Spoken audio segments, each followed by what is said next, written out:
I don't know if we're going to get to do many more talking at the tillers in the coming weeks because there's so many lots to do. We could do really small versions. We'll have to. Quarter of a mile. Tiny talking at the tiller. Yeah. I can't imagine you talking tiny about anything though. No. We can talk tiny. We can Oh, talk that- about the Planck length. The what? The Planck length. Planck length? Yeah. What do you mean the Planck length? I don't mean the Planck length. I mean talk about the Planck length. I don't know what the Planck length is. The Planck length is the smallest possible measurement of distance. Is that why plankton are called plankton? What? Is that why plankton are called plankton? No.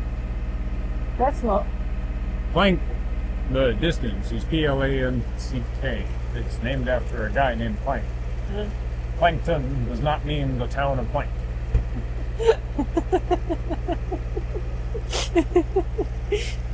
Okay, well, it was, worth me asking. Yeah, no, it was worth you asking. But yeah, no, the Planck length is essentially the minimum possible measurable distance in which something can move. And how big is it? Really, really, really, really small. So, like, an atom moving? What? You mean like the distance? Way smaller than that.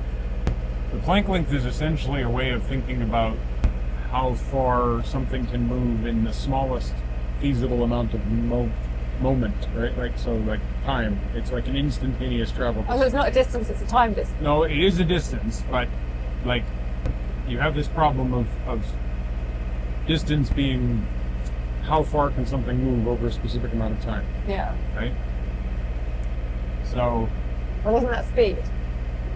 yes. So, yes and no, right? The velocity of something is how far it moved over a given amount of time, Yeah. right? The length is the distance it traveled over that given amount of time, right? So, an object moving at a speed travels a distance. Yeah. If nothing travels, no distance occurred, there is no length, Yeah. right? So, you've got this kind of interesting problem of trying to describe extremely small movements. And the Planck length is the minimum observable, like potentially observable. Anything smaller than that amount of motion But how would you would mean appear to be sitting still, Observable by how? by any means.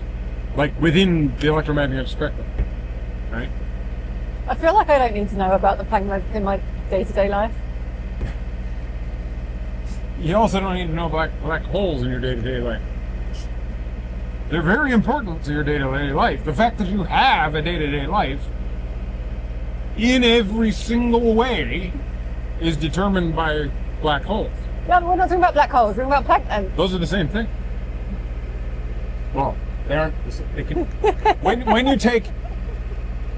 when you take matter and you compress it to the point where it collapses below the Planck length, what you've created is a black hole.